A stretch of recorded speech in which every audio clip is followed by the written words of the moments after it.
Bank account freeze होना एक global pandemic जैसा बन गया है, क्योंकि जैसे ही आप 1930 पर कॉल करते हो, जिन लोगों के अकाउंट में पैसा जाता है उन सभी के बैंक अकाउंट फ्रीज कर दिए जाते हैं। जब तक आपको चीज़ों का पता नहीं है आखिर इस प्रोसेस को करना कैसे है।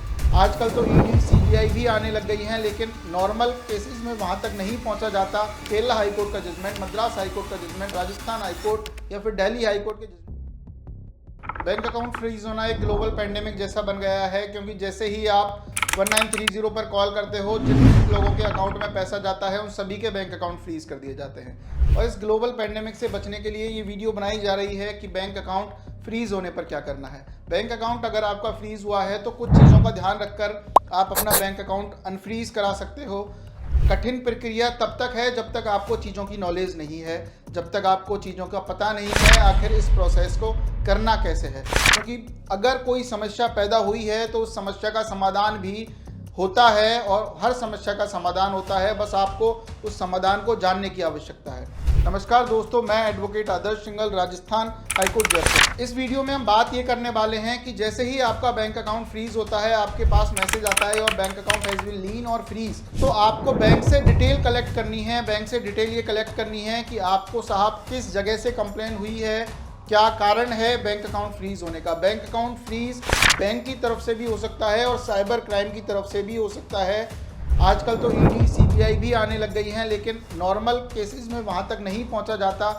0.01% केसेस ऐसे होंगे जिनमें ईडी सीबीआई के वजह से बैंक अकाउंट फ्रीज होते हैं। आपको ये पता करना है कि बैंक अकाउंट फ्रीज अगर हुआ है तो बैंक ने किया है, साइबर क्राइम ने किया है। जैसे ही आपको पता लग जाता है बैंक ने किया है तो आप बैंक को रिप्रेजेंटेशन दें, कारण जानें कि आखिर क्या कारण है। अनयूजुअल ट्रांजेक्शन हो सकता है, रेड फ्लैग नोटिस आ सकता है, या कोई भी ऐसा ट्रांजेक्शन जिसको आप डिफाइन नहीं कर पा रहे हो, उसके वजह से भी बैंक अकाउंट फ्रीज हो जाती है बाई बैंक। लेकिन साइबर क्राइम से बैंक अकाउंट फ्रीज हुआ है, साइबर क्राइम सेल से बैंक अकाउंट फ्रीज हुआ है, तो इसका मतलब ये है कि कोई भी फ्रॉड का पैसा आपके पास आ गया है, कोई भी फ्रॉड का पैसा आपके अकाउंट में किसी भी तरीके से रोटेट होता हुआ आ गया है। उस फ्रॉड के पैसे को डिफाइन करने की आपको आवश्यकता है। आपको ये पता लग गया कि साइबर क्राइम की वजह से आपका बैंक अकाउंट फ्रीज हुआ।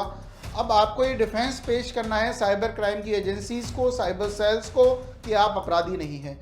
उस डिफेंस को पेश करने के लिए आपको कुछ चीज़ें रिक्वायर्ड हैं। अगर आप पेन कॉपी लेके बैठे हैं तो आप उनको लिख सकते हैं, रिकॉर्ड कर सकते हैं। उसके लिए सबसे पहले आपको चाहिए कंप्लेंट नंबर। कंप्लेंट नंबर या एक्नॉलेजमेंट नंबर उसको कहा जाता है। कंप्लेंट नंबर ये होती है जिस नंबर पर किसी भी व्यक्ति ने कंप्लेंट की।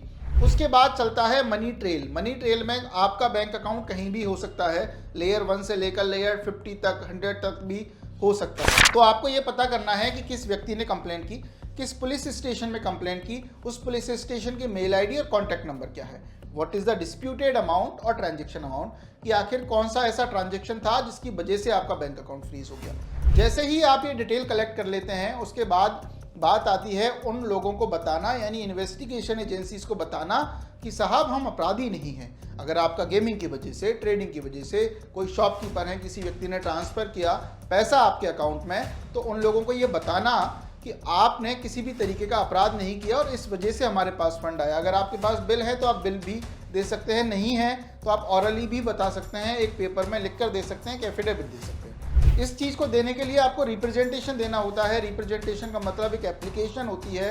एप्लीकेशन जो साधारण शब्दों में हम कहें और समझें तो एप्लीकेशन उसी तरीके से जैसे हम एक प्रिंसिपल को दिया करते थे बचपन में कोई भी छुट्टी के लिए, इसी तरीके से आपको एक एप्लीकेशन सबमिट करनी है साइबर सेल को। क्योंकि डिटेल्स आपने कलेक्ट कर ली, मेल आईडीज मिल गई, कंप्लेंट नंबर मिल गया, डिस्प्यूटेड अमाउंट, ट्रांजेक्शन अमाउंट और उनका कॉन्टैक्ट एड्रेस, सारी चीज़ें आपको मिल गई। एक रिप्रेजेंटेशन बनाना है कि साहब इस तरीके से हमारे पास फंड आया, आप इसको अनफ्रीज करिए। क्योंकि अनफ्रीज करना भी भारत का संविधान और भारत के वेरियस हाई कोर्ट के जजमेंट्स भी ये कहते हैं। क्योंकि केरला हाई कोर्ट का जजमेंट, मद्रास हाई कोर्ट का जजमेंट, राजस्थान हाई कोर्ट या फिर दिल्ली हाई कोर्ट के जजमेंट्स में बात कही गई है कि आप किसी भी बैंक अकाउंट को फ्रीज नहीं कर सकते, डिस्प्यूटेड अमाउंट को लीन कर सकते हो। लीन भी तब तक जब तक इन्वेस्टिगेशन कंप्लीट ना हुई हो, इन्वेस्टिगेशन रनिंग है, और इन्वेस्टिगेशन करने के लिए भी टाइम लिमिट फिक्स है। तो लीन और फ्रीज के लिए दोनों चीज़ों के लिए कह सकते हो। फ्रीज के लिए तो कह ही सकते हो, लीन के लिए इसलिए कह सकते हो क्योंकि आप ये बता सकते हो कि साहब इन्वेस्टिगेशन को टाइम बहुत हो गया, कंप्लेंट 6 महीने पुरानी है, 1 साल पुरानी है,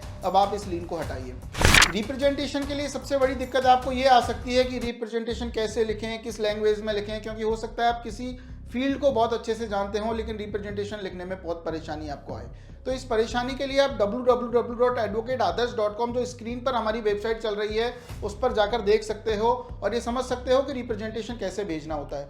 जैसे ही आप इस वेबसाइट पर जाएंगे, साइबर क्राइम हेल्प नाम से एक टैब खुलेगा। साइबर क्राइम हेल्प में साइबर क्राइम ड्राफ्ट है, 4 से 5 ड्राफ्ट हमने प्रोवाइड करवाए हुए हैं, जिसमें आप ये देख सकते हो कि लीन हुआ है, फ्रीज हुआ है, ईडीडी लगा है, या बैंक को कोई भी रिप्रेजेंटेशन भेजना है, किस तरीके से रिप्रेजेंटेशन भेजना है, एक पीडीएफ आप डाउनलोड कर सकते हो, उसमें अपनी डिटेल फिल करके आप भेज सकते हो। क्योंकि साइबर सेल आपको अपराधी किसी भी तरीके से अगर समझ रही है तो आपको ये बताना बहुत ज़रूरी है, हम अपराधी नहीं है, नॉर्मल पर्सन है, क्योंकि स्टेट भी अलग अलग से एफआईआर और कंप्लेंट्स होती हैं। तो आपको जैसे ही रिप्रेजेंटेशन भेजते हैं 7 से 10 दिन का आप टाइम लीजिए। अगर 7 से 10 दिन में नहीं होता है तो आप कांटेक्ट कर लीजिए, विजिट भी कर सकते हैं। और अगर कोई भी छोटा अमाउंट है जिसको आप चाहते हैं ना मुझे विजिट करना है ना हाई कोर्ट में रिट पिटीशन लगानी है, तो भी आप उसको ऐसा ही छोड़ सकते हैं। हाई कोर्ट में रिट पिटीशन जो टर्म मैंने यूज़ की उसका मतलब ये है कि फंडामेंटल राइट होता है आपका बैंक अकाउंट ओपन करवाना। आर्टिकल 19 इंडियन कॉन्स्टिट्यूशन हमें ये राइट देता है। अगर कोई भी बैंक अकाउंट फ्रीज होता है without prior notice, without any information, तो that is violation of our fundamental right, मतलब हमारे मूल अधिकारों का हनन है ये चीज़। अब मूल अधिकारों के हनन के लिए हम हाई कोर्ट और सुप्रीम कोर्ट जा सकते हैं। आर्टिकल 32 और 226 ऑफ द इंडियन कॉन्स्टिट्यूशन यही बातें करता है कि अगर आपके मूल अधिकारों का हनन होता है तो आप डायरेक्ट हाई कोर्ट और सुप्रीम कोर्ट भी मूव कर सकते हैं। आप रिट पिटीशन के थ्रू अपना बैंक अकाउंट अनफ्रीज करा सकते हो। रिट पिटीशंस में जनरली ये बात देखी गई है, जितने भी हाई कोर्ट लोग गए उनका डिस्प्यूटेड अमाउंट को लीन कर दिया गया और पूरे अमाउंट को अनफ्रीज कर दिया गया। डिस्प्यूटेड अमाउंट जो भी हो हाई कोर्ट जाके आप उसको लीन करवा के अपना बैंक अकाउंट अनफ्रीज करा सकते हो। कुछ केसेस ऐसे भी हुए जिसमें लीन अमाउंट को भी हटाया गया, लेकिन इन्वेस्टिगेशन एजेंसीज के साथ प्रॉपर कोऑर्डिनेशन के बाद।